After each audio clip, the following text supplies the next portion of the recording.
오늘 말씀의 제목을 같이 한번 따라해 볼까요? 오직 성경만이.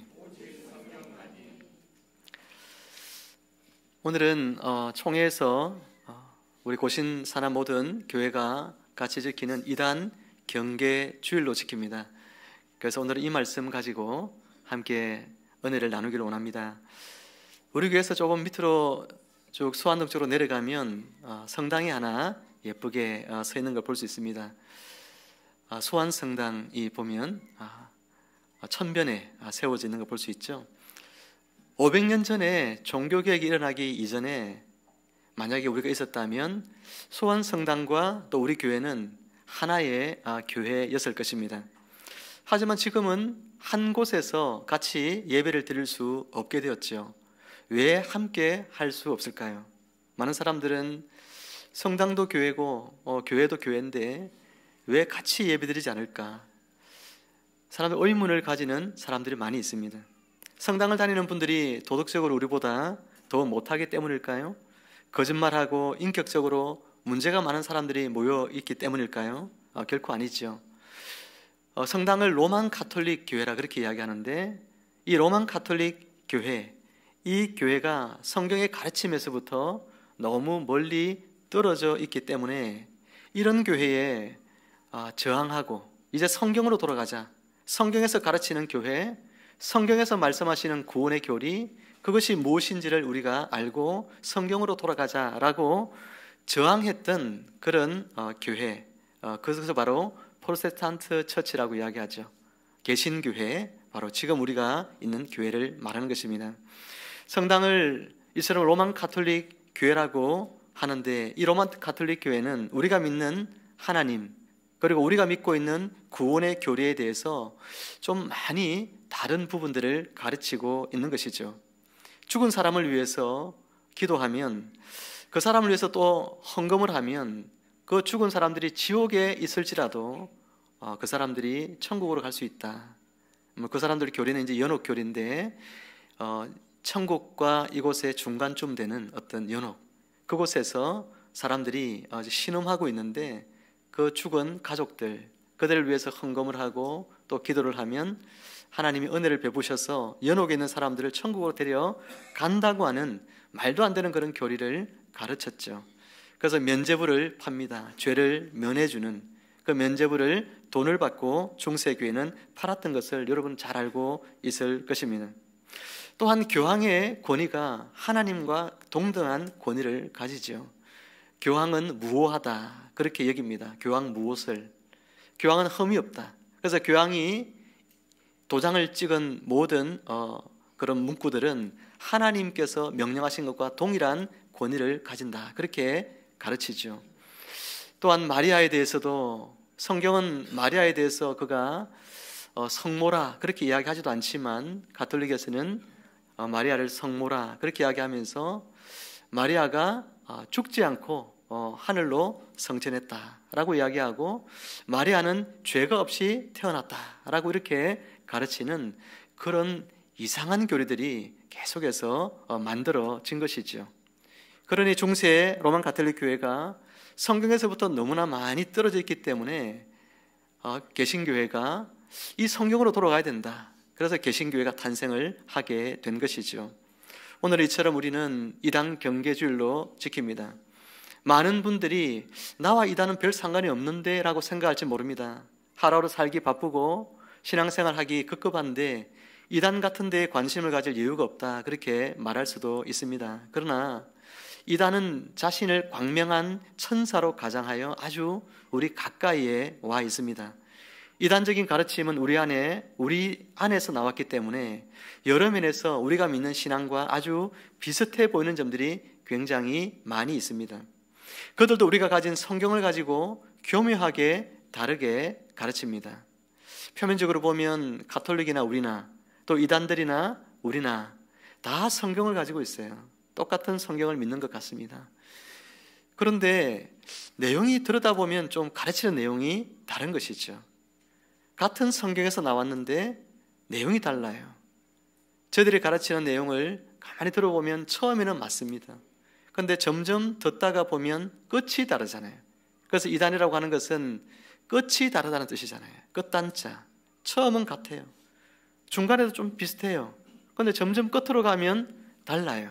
그래서 마지막은 천국과 지옥으로 갈라지게 되어 있는 거예요. 그래서 은연중에 우리가 믿는 성부, 성자, 성령 이 삼위일체 하나님을 왜곡시킵니다.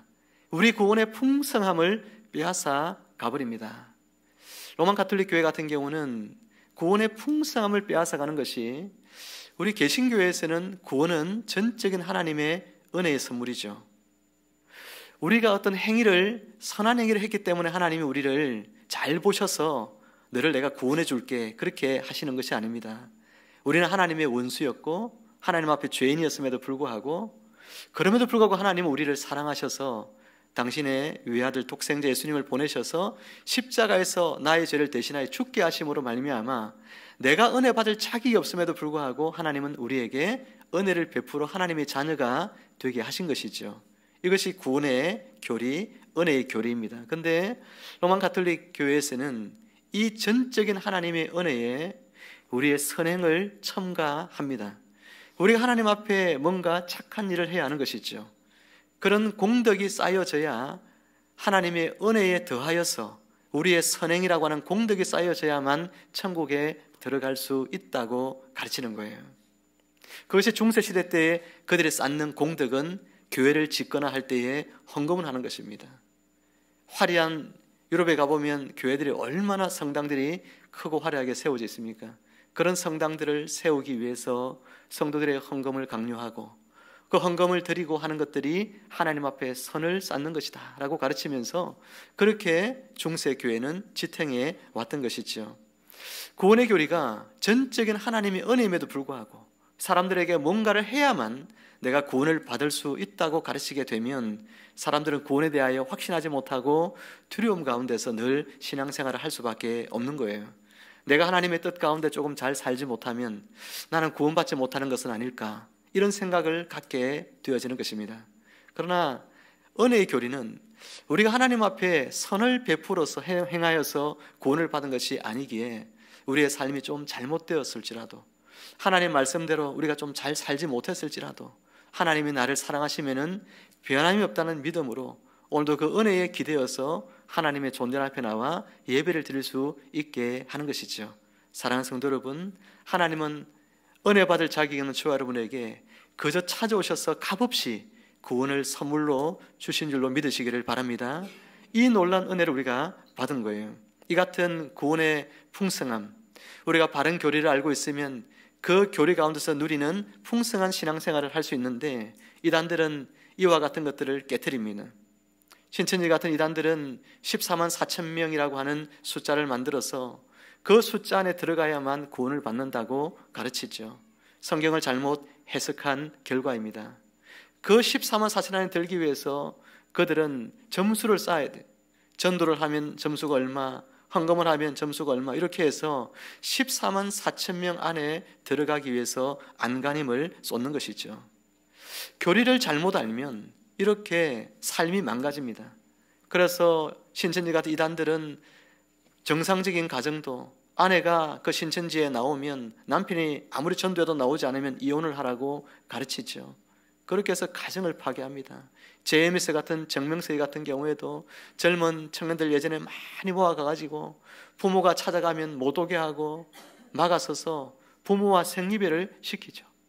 그래서 그 자녀들이, 젊은 청년들이 부모와 등을 지고 살아가게 만들어 버렸지 않습니까? 이런 이단들이, 통일교 같은 그런 이단들도 마찬가지죠. 합동결혼식 수천 명씩 동시에 합동결혼식을 시킵니다.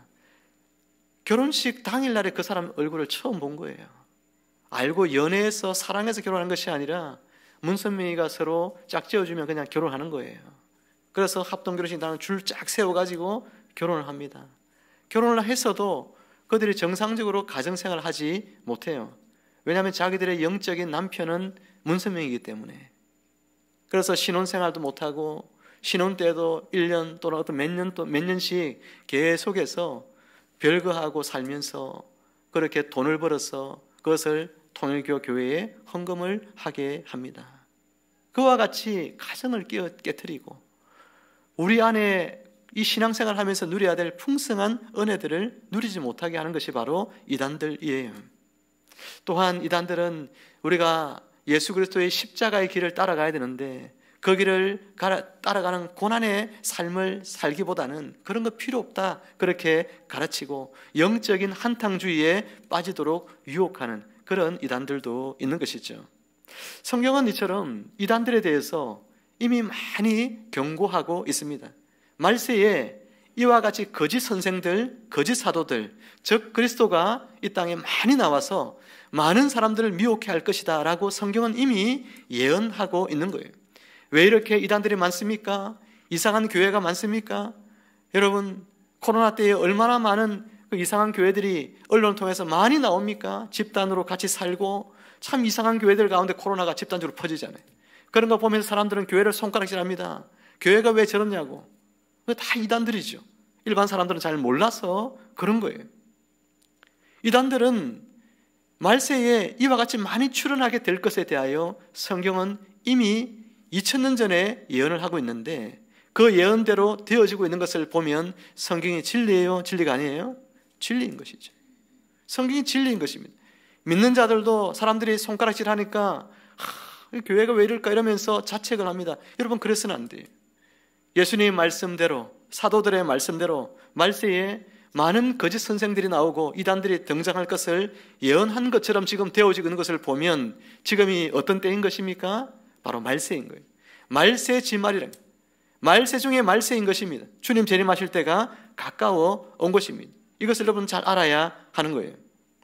예수님의 사랑을 많이 받았던 제자 중에 사도 요한이 있습니다. 요한이 쓴 첫 번째 편지 4장 1절에서 3절에 보면 많은 거짓 선지자가 그 당시에도 나왔다. 또 많은 적그리스도가 나왔다. 그렇게 이야기를 합니다. 그들은 무엇을 부인하냐면 예수님께서 육체를 입고 이 땅에 오신 분이심을 부인한다는 거예요. 여러분, 예수님은 육체를 우리와 똑같은 인간의 몸을 입고 이 땅에 오셨는데 많은 이단들이 예수님이 육체를 입고 오신 것을 부인한다는 거예요. 왜 부인할까요, 여러분? 어떻게 육체는 더럽고 육체는 죄된 것인데 하나님이신 그분이, 구원자이신 그분이 이 땅에 오신다면 어떻게 죄된 육체를 입고 올 수 있을까라고 사람들이 의문을 제기하는 거예요. 당신들이 전하는 그 메시아가, 그 구원자가 육체를 입고 왔다니 말이 되는 소리예요? 라고 이렇게 물을 때에 그것에 대해서 뭔가 좀 사람들을 잘 설득할 수 있는 방안이 없을까? 이단들은 생각하는 것입니다. 생각해 보니까 육체를 입고 온다는 것은 뭔가 맞지 않는 것 같아요. 그래서 교리를 수정하는 것입니다. 예수님께서 육체를 입고 오지 않으셨다. 사람들이 보는 것은 육체를 입고 오신 예수님처럼 보이지만 그러나 실제로 예수님은 육체를 입고 오지 않으셨다. 이런 교리를 만들어서 사람들을 유혹하는 거예요. 그게 더 합리적으로 느껴지거든요. 이해가 되거든요. 그래서 많은 성도들이 그 이단의 가르침에 빠져가게 되어진 것이죠. 오늘 본문 바로 뒤에 베드로후서 2장 1절에서도 베드로는 거짓 선지자, 거짓 선생들이 이단을 끌어들여서 피로 값주고 사신 주님을 부인하는 그런 현상이 너희 가운데 지금 있다 그렇게 이야기합니다. 많은 사람들이 그 당시에도 이단들이 있어가지고 예수 믿는 사람들을 유혹합니다.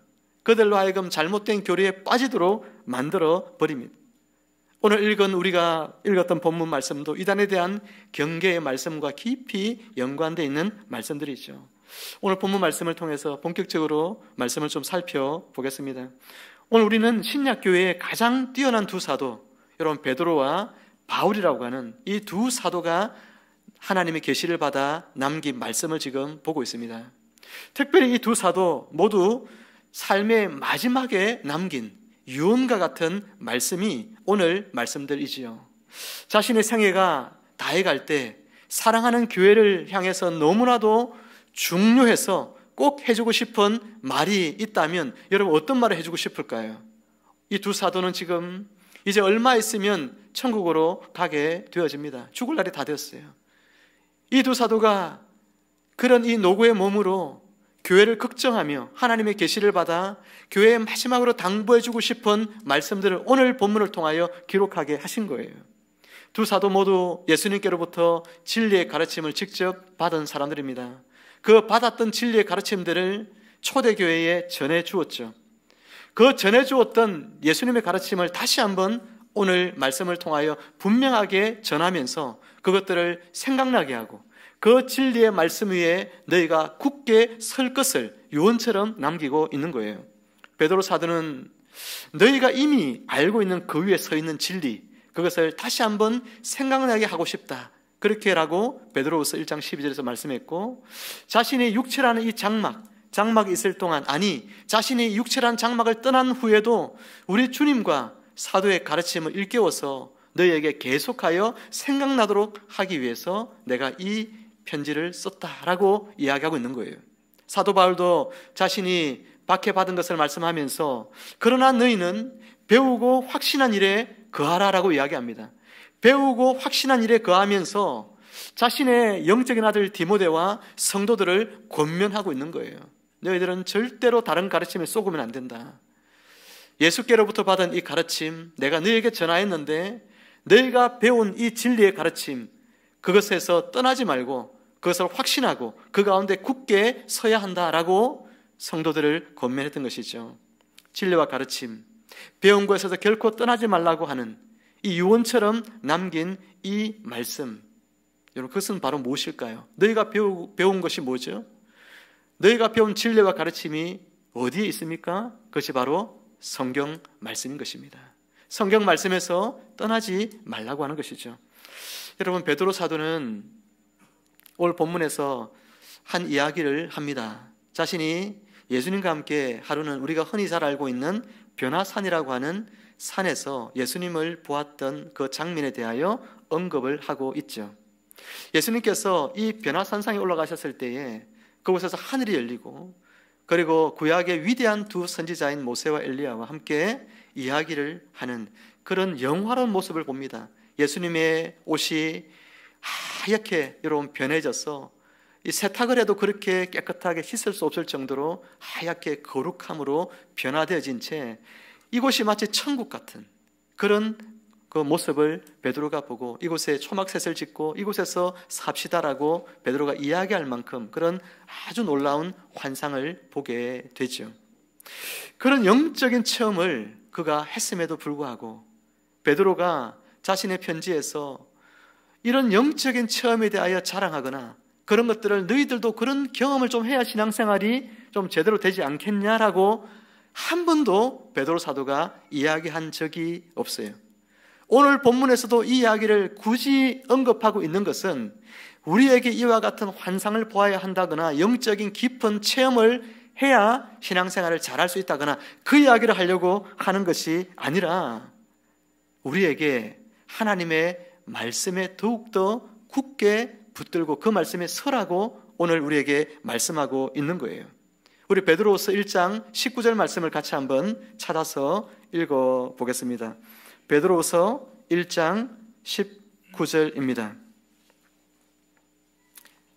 같이 읽어볼까요? 시작. 또 우리에게는 더 확실한 예언이 있어 어두운 데를 비추는 등불과 같으니 날이 새어 샛별이 너희 마음에 떠오르기까지 너희가 이것을 주의하는 것이 옳으니라. 아멘. 여기 보면 우리에게는 뭐가 있다고 했죠? 더 확실한 예언이 있어, 그렇게 이야기했잖아요. 바로 앞부분에 18절에서 이 소리는 우리가 그와 함께 거룩한 산에 있을 때에 하늘로부터 난 것을 들은 것이라. 변화산에서 하늘이 열리고 하나님께서 예수님을 향하여 이는 내 사랑하는 아들은 내 기뻐하는 자라 그렇게 이야기하면서 하는 그런 모든 환상적인 것들을 다 보고 듣고 했는데, 그런데 베드로가 19절에서 우리에게는 더 확실한 예언, 하나님의 말씀이 있다라고 이야기를 하고 있다는 것입니다. 사랑하는 성도 여러분, 우리는 신앙생활을 하면서 뭔가 좀 우리의 신앙에 좀 불을 지펴줄 수 있는 어떤 뜨거운 체험을 하거나 아니면 영적으로 좀 뭔가 특별한 경험을 하거나 아니면 말씀에 있어서 더 깊은 뭔가 의미를 깨닫고 그런 어떤 은혜 속에 가기를 원하는 그런 마음들이 우리 마음속에 가끔씩 있어요. 그런데 베드로 사도는 그 어떤 이 땅에 있는 누구보다도 더 영적인 깊은 체험을 했잖아요. 누구도 경험할 수 없는 이런 놀라운 영적인 체험을 했습니다. 그런데 베드로가 이것을 한 번도 자랑하지 않았다는 거예요. 우리에게 영적인 뜨거운 체험이 있어야만 신앙생활을 잘할 수 있다고 결코 말하지 않습니다. 베드로는 대신에 우리에게 이 환상을 본 것보다도 더 확실한 예언이 있다. 하나님 우리에게 주시는 계시가 있다. 그 계시가 뭐냐는 거예요. 하나님은 환상을 통해 계시도 하셨고, 구약에 보면 꿈을 통해서도 계시를 하셨고, 그런데 그런 계시들보다도 우리에게 더 확실한 예언, 계시가 있다는 겁니다. 그게 뭐예요? 하나님의 기록된 말씀이라는 거예요. 베드로가 이야기하고 있는 이 기록된 말씀은 구약 성경을 말하고 있는 거죠. 아직 신약 성경이 완성되기 이전이기 때문에 구약 성경을 말하고 있는 거예요. 우리에게는 확실한 하나님의 말씀이 계시가 있다라고 이야기합니다. 그러니 영적인 더 깊은 체험을 위해서 환상을 추구하거나 꿈을 추구하거나 그런 삶을 살지 말고, 또 말씀을 좀 논리적으로 설득력 있게 풀어주는 그런 곳을 기웃거리지 말고 오늘 하나님의 이 말씀 그 자체에 머물라고 이야기합니다. 이 말씀을 가르치는 그런 바른 교회에 머물라고 이야기하고 있는 것이죠. 부활하신 예수님께서요, 하루는 엠마오로 가는 곳으로 가고 있는 두 제자를 만난 사건이 성경에 기록되어 있어요. 예수님께서 부활하셨는데 이 엠마오로 가는 두 제자는 예수님께서 십자가에 죽은 것을 보고 이제 예수님께서 죽으셨으니까 자신들이 예수님 따라가는 제자의 삶을 사는 것은 이제 의미가 없다 이렇게 생각하고 고향으로 돌아가고 있는 중이었죠. 근데 이 엠마오로 가는 두 제자 곁에 예수님께서 부활하신 몸으로 함께 길을 걷습니다. 그러면서 그들에게 이야기를 하는 거예요. 여러분, 이야기를 한참 하면서 예수님께서 그들에게 오시는 메시아가 십자가에서 죽고 고난을 당해 죽고 그리고 그가 부활하게 될 것에 대한 이런 이야기들이 구약 성경에도 기록이 되어 있어요. 구약 성경에 기록이 되는데 모세의 글, 율법과 그리고 선지자의 수많은 글에 이와 같은 내용들이 이미 기록이 되어져 있는데 성도들은 그걸 잘 모르잖아요. 그래서 예수님께서 길을 가면서 이 사람들이 이 말씀들을 풀어줍니다.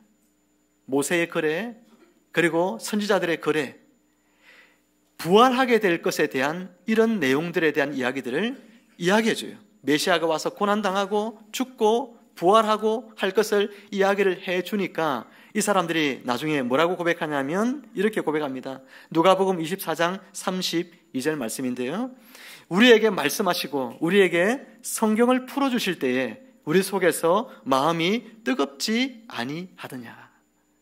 예수님께서 자신이 부활하였다는 사실을 그들에게 드러내줄 수 있는 가장 명확한 방법은 뭘까요? 내가 지금 예수야 라고 말해주면 되죠. 예수님을 알아보지 못했던 것은요, 부활 전에 예수님의 몸과 부활하고 난 뒤에 예수님의 몸이 그들이 볼 때에 분별하기가 쉽지 않았기 때문일 수 있어요. 어쨌든 예수님께서 이 제자들에게 내가 바로 며칠 전에 십자가에 죽었던 그 예수다 라고 하면서 이야기해 줬으면 그들이 예수님하고 믿었겠죠. 그런데 그들은 너무나 시리에 빠져서 지금 고개를 옆으로 돌릴 필요도 없이 아마 땅만 쳐다보면서 슬픔에 잠긴 채 그렇게 길을 가면서 두 제자는 죽으신 예수님에 대하여서만 이야기를 하고 슬픔에 잠긴 채 갔을 거예요. 그 예수님께서 성경을 풀어서 오늘 메시아가 고난을 당하시고 부활하실 것에 대하여 이야기를 해준 것이에요.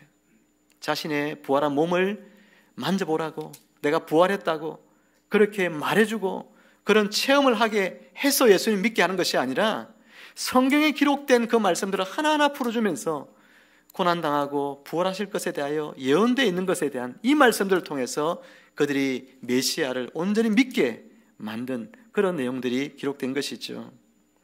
사랑하는 성도 여러분, 예수님은 이처럼 제자들에게도 말씀을 통하여서 메시아에 대하여 가르치고 구원에 대하여 가르쳤습니다.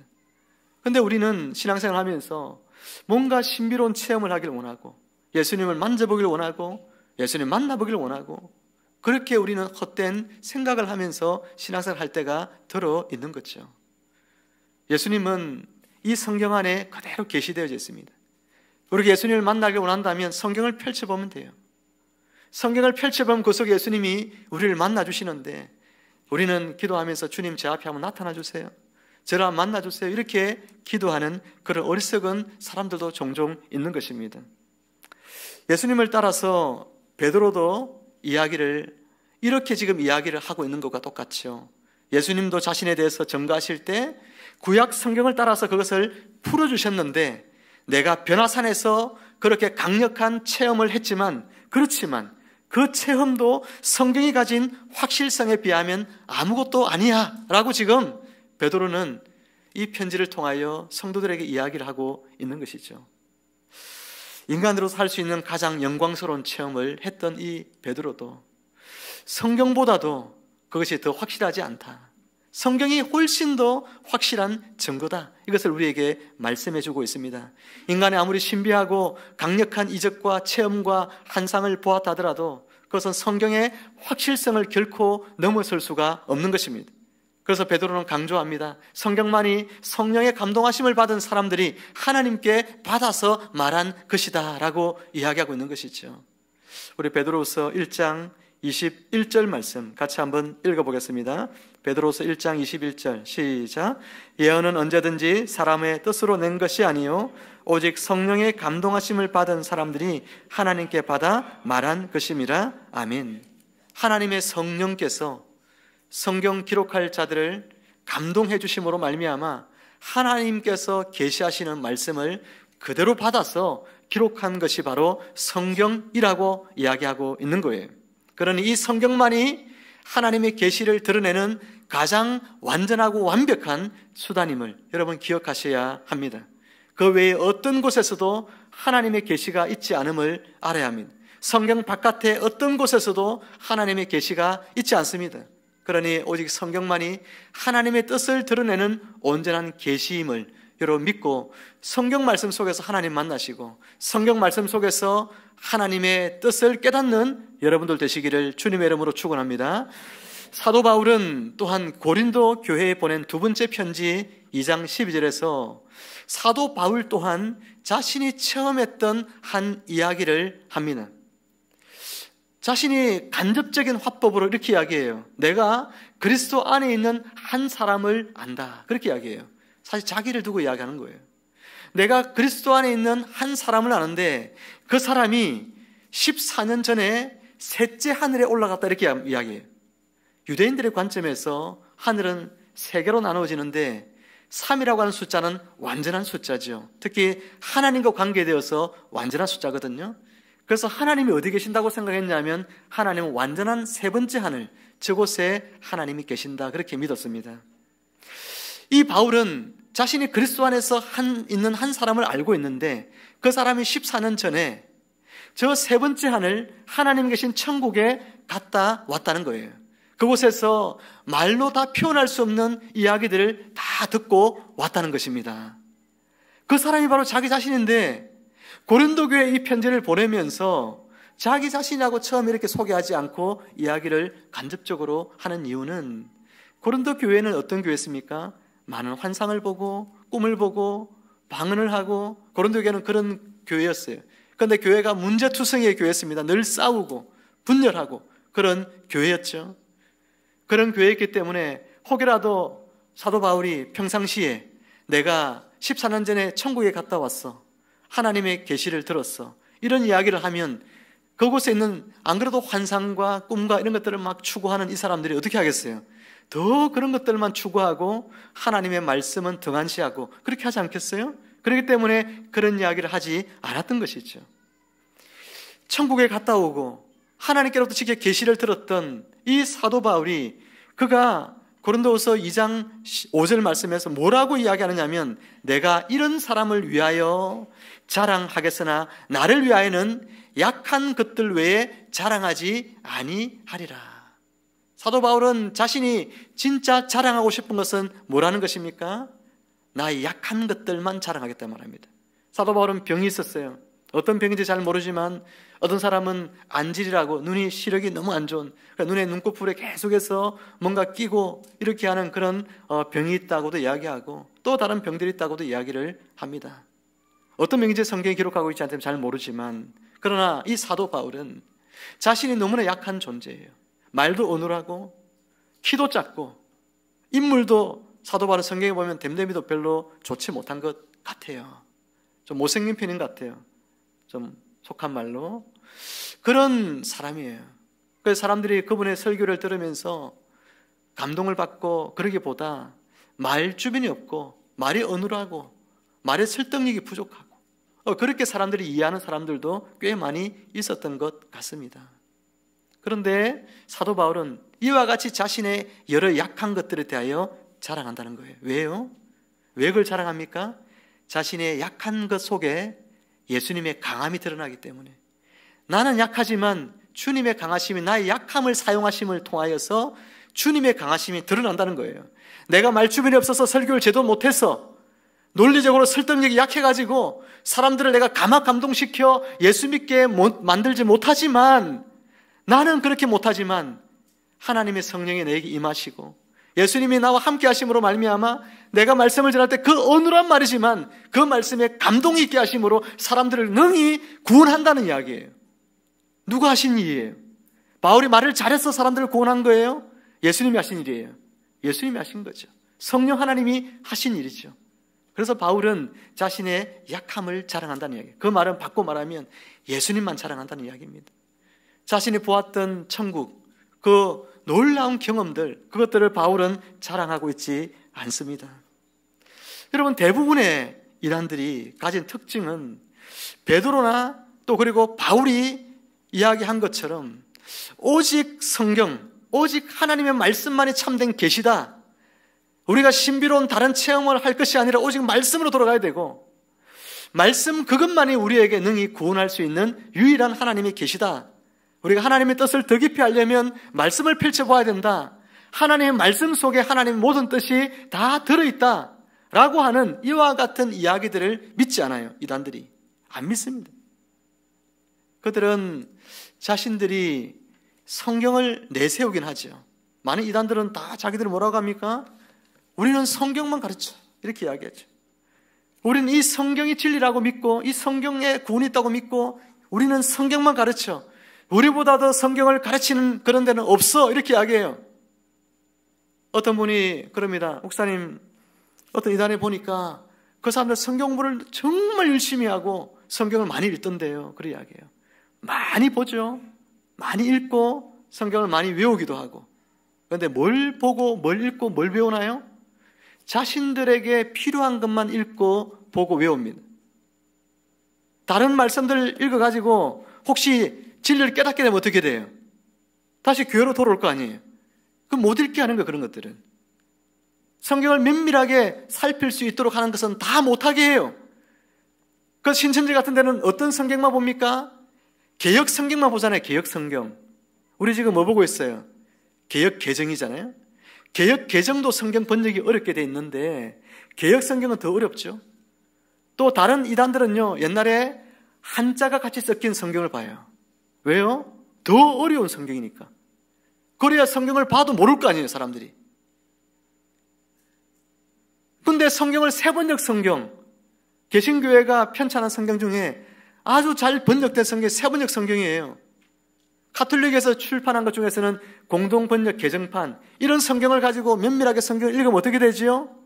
이해 못할 게 있어요, 없어요? 없어요, 이해 못할 게. 성경처럼 쉬운 책이 없어요, 읽어보면.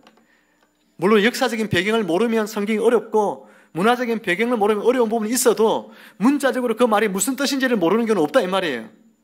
그런데 개역 성경으로 성경을 읽어보면 이게 도대체 무슨 말인지, 어떤 것은 보면요, 알아먹을 수 없는 말이 있어요. 제가 봐도 못 알아들어요. 제가 목사인데도 제가 읽어도 이 말씀이 도대체 왜 이렇게 번역했지? 이런 구절들이 한두 구절이 아니에요.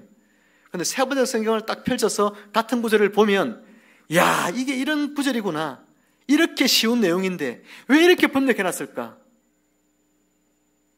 아직도 왜 개역 개정을 성경을 편찬하면서 왜 이렇게 개역 개정하면서 쉽게 번역하지 않았을까? 저 너무나 아쉬운 거예요. 왜 세번역 성경 같은 것을 한국 교회가 공통의 예배를 드릴 때 보는 성경으로 왜 세번역 성경 같은 것을 선택하지 않을까? 굉장히 안타까운 거예요. 그것만 선택해서도 이단에 빠질 일은 없다. 저는 그렇게 생각을 합니다. 많은 이단들이 성경을 내세우지만 그 사람들은 성경을 가르치는 것이 아니에요. 성경은 도약대와 같습니다. 이 성경을 도약대 삼아서 자신들의 교주가 가르치는 교리들, 하나님께로부터 직접 받았다는 그런 교리들을 편찬한 책들, 그런 것들을 가르치죠. 또 교리가 설교했던 영상 자료들, 또 설교문들, 이런 것들을 편찬해서 그런 것들을 계속 학습을 시킵니다. 그 사람들은 성경을 가르치는 게 아니에요. 이단 교주의 그 교리를 가르치는 거예요. 이단적인 가르침을 가르치는 것입니다. 우리는 본질상 도마의 후손들이죠. 예수님이 부활하셨다는 소식을 제자들이 다 들었는데 또 보았는데 도마는 그때 예수님을 보지 못했어요. 그 다음 주에 예수님이 나타나서 도마에게 나타나시니까 도마는 예수님을 보고도 믿지 못합니다. 예수님의 손가락을, 그 못자국 난 손을, 또 허리에 창자국을 내가 만져봐야 믿겠다, 이런 마음을 도마는 가졌어요. 뭔가 신앙생활을 하면서 도마 같은 그런 신앙생활을 하는 사람들이 많이 있죠. 뭔가 내가 만져봐야 되겠어, 내가 확실하게 내가 예수님 진짜 부활했는지 내가 실제로 만져봐야 되겠어, 이런 체험적인 신앙. 내가 뭔가 확실하게 이해되어져야 돼 믿겠어, 내가 깨달아져야 믿겠어, 이런 신앙을 가진 사람들이 있는 거예요. 사랑하는 성도 여러분, 우리는 뭔가를 눈에 보이는 것이 내게 더 매력적으로 다가오면 그것이 진리일 것처럼 착각하면 안 됩니다. 만져보지 않고 성경 말씀만으로 우리가 믿는 신앙을 가질 때에 그것이 더 온전한 신앙임에 대하여 우리는 기억해야 하는 거예요. 이단에 가면 수학 문제를 풀듯이 때로는 공식처럼 어떤 난해 구절들이 있는데 성경에는 그런 난해 구절들을 공식처럼 도식화해서 풀어줍니다. 성경은 그와 같은 난해 구절들을 우리에게 그렇게 억지로 풀라고 이야기했어요? 풀지 말라고 했어요? 억지로 풀지 말라고 이야기했어요. 방금 읽었던 베드로서 1장 21절에도 하나님의 말씀은 사사로이 풀 것이 아니라 그랬죠. 억지로 풀면 안 되는 거예요. 하나님이 때로는 우리에게 온전히 깨닫지 못하게 하는 것도 있는 거예요. 고린도전서 13장에 보면 사도 바울이 이야기할 때에 우리는 지금 거울을 보는 것 같이 희미하다, 그렇게 이야기합니다. 여러분, 거울이라는 것이 2000년 전에 지금처럼 이렇게 거울 보면 내 얼굴에 그대로 보여지는 거울이 아니에요. 찌그러져 있고 거울이 그 안에 보면 내 얼굴이 이게 맞나 몰라, 자기들 얼굴도. 그 사람들은 자기 얼굴을 한 번도 제대로 본 적이 없어. 지금처럼 깨끗한 거울이 아니거든요. 그런 걸 보면 희미하게 자기를 보잖아요. 그런 것처럼 예수님에 대해서도 하나님의 말씀에 대해서도 우리가 깨끗하게 맑게 온전하게 다 아는 것은 아닙니다. 그러나 예수님 만나게 되는, 주님 재림하실 때는 그분에 대해서 온전히 우리가 알게 되고 그분에 대한 지식도 온전하게 우리가 알게 되는 그런 때가 오게 되는 거예요. 우리는 하나님의 말씀을 수학적인 공식처럼 이렇게 쉽게 풀어주고 논리력으로 설득해주고 딱딱 맞게 아구가 딱 떨어지게 그렇게 해주는 그런 사람들을 경계해야 하는 것입니다. 목사인 저도 하나님 말씀을 모르는 것이 너무 많죠. 그러나 앞서 그런 말씀을 연구했던 많은 사도들과 그리고 사도들을 가르침받은 그 다음 후대들과 또 많은 목회자들과 또 이 주석을 쓴 주석가들과 그런 글들을 참고하면서 이 말씀의 뜻이 어떤 것인가를 연구하고 찾을 뿐이죠. 다 어떻게 알겠어요? 하나님께서는 우리에게 어떤 강렬한 체험을 통해서 신앙생활 하라고 말씀하지 않으시고 우리에게 모든 성경 구절을 명료하게 다 가르쳐 줄 테니까 성경 구절을 다 명확하게 알고 신앙생활 하라고 말씀하신 것은 아니에요. 때로는 완벽히 모를 수도 있고 또 강렬한 체험이 우리에게 없을 수도 있지만 그러나 오늘 사도들을 통하여 전하여 준 이 하나님의 이 말씀이 오늘 우리에게는 진리임을 깨닫고 이 성경 외에서 우리가 진리를 찾으려고 하는 것은 어리석은 일임을 우리가 깨닫고 말씀으로 돌아가 이 말씀 안에서 참된 진리를 깨닫는 그런 저와 여러분들이 되기를 주님의 이름으로 축원합니다. 주의 말씀은 내 발의 등이라 했어요. 내 길의 빛이다, 그렇게 말씀했습니다. 하나님의 절대적인 계시이자 그리고 하나님의 유일한 인도하심, 그것은 바로 성경뿐입니다. 성경만이 하나님의 유일한 계시예요. 성경만이 우리를 하나님께서 인도하시는 유일한 방편이에요. 그러니 우리는 성경을 통하여 하나님의 뜻을 깨닫고 성경을 통하여 우리는 우리가 가야 할 바를 깨닫게 되어집니다. 성경은 우리에게 빛과 등불과 같아서 어둠 속에 있는 사람들을 밝은 빛 가운데 인도하듯 진리의 빛으로 우리를 구원에 이르게 하는 능력이 있습니다.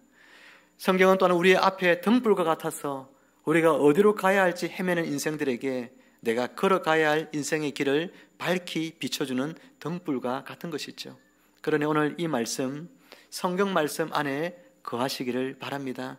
이 성경 말씀만이 참된 진리임을 깨닫고 이 말씀을 사랑하시고 이 말씀을 여러분 늘 탐독하시면서 그 안에 계시해 주시는 하나님의 뜻을 잘 분별하고 그 말씀을 뜻을 깨달은 대로 또한 삶의 자리에서 잘 살아내어서 많은 사람들에게 예수 그리스도께서 우리에게 전해주신 이 말씀들이 참 진리구나, 성경이 진리이구나 하는 것들을 여러분의 삶을 통하여 사람들에게 드러내 보여주기를 주님의 이름으로 축원합니다.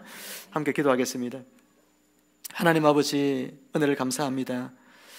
이단 경계주의를 통해서 우리에게 다시금 오직 말씀으로 우리가 돌아가야 한다 하는 제목으로 말씀을 들을 수 있도록 은혜 주셔서 감사합니다. 하나님, 숱한 이단들이 이 시대에 역사합니다. 우리 성도들을 믿음의 길에서 미끄러지도록 하나님 유혹하는 이때에 우리는 더욱더 하나님의 말씀만이 참된 하나님의 계시임을 알고 하나님의 뜻을 성경 속에서 깨닫고 우리의 가야 할 길을 성경 속에서 발견하는 저희들의 삶이 되어서 하나님을 기쁘시게 해드리는 저의 인생이 되고 참된 신앙생활을 통하여 저 천국에 가기까지 결코 헛된 길로 들어서지 아니하고 늘 진리의 길로만 걸어가는 저희 모두가 될 수 있도록 축복하여 주옵소서. 예수님의 이름으로 기도합니다. 아멘.